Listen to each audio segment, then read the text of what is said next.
নাহিদ রানা একদিন বিশ্বসেরা বোলার হবে। ক্যারিবিয়ানদের বিপক্ষে অগ্নিছড়া বোলিং করে 5 উইকেট শিকারের পর এবার ফেসবুক লাইভে এসে নাহিদ রানাকে প্রশংসায় ভাসিয়ে একই বলল পাকিস্তানের legendary pace bowler Shoaib Akhtar. দর্শক, ক্যারিবিয়ানদের বিপক্ষে দ্বিতীয় টেস্টে একাদশে সুযোগ পান নাহিদ রানা। আর একাদশে সুযোগ পেয়েই বল হাতে রীতিমতো তাণ্ডব চালালেন এই টাইগার তরুণ পেস বোলার। তার গতির সামনে রীতিমতো দাঁড়াতে পারল না ক্যারিবিয়ান ব্যাটাররা।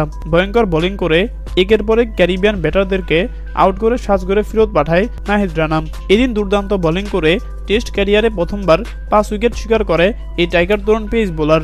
আর নাহিদ রানার দুর্দান্ত বোলিংয়েই মাত্র 146 রানে অল আউট হয়ে যায় স্বাগতিকরা। আর এবার ওয়েস্ট ইন্ডিজের ঘরের মাটিতে নাহিদ রানার এরকম ভয়ঙ্কর বোলিং দেখে এবার ফেসবুক লাইভে এসে নাহিদ রানাকে রীতিমতো প্রশংসায় ভাসালো Pakistani legendary pace bowler Shoaib Akhtar. তিনি বললেন, নাহিদ রানা যেভাবে গতির বল করে এটা সত্যিই অবিশ্বাস্য। বাংলাদেশের কোনো পেস বোলার এইভাবে গতিতে বোলিং করতে পারে এটা আমি ভাবতেও পারিনি। আমি মনে করি নাহিদ রানা একদিন বিশ্বসেরা বোলার হবে। হ্যাঁ দর্শক, আপনাদেরকে বলছি, শোয়েব আখতারের এমন কথার সাথে আপনারাও কি একমত? জানিয়ে দিন আপনাদের গুরুত্বপূর্ণ মতামত আমাদের কমেন্ট বক্সে। ধন্যবাদ।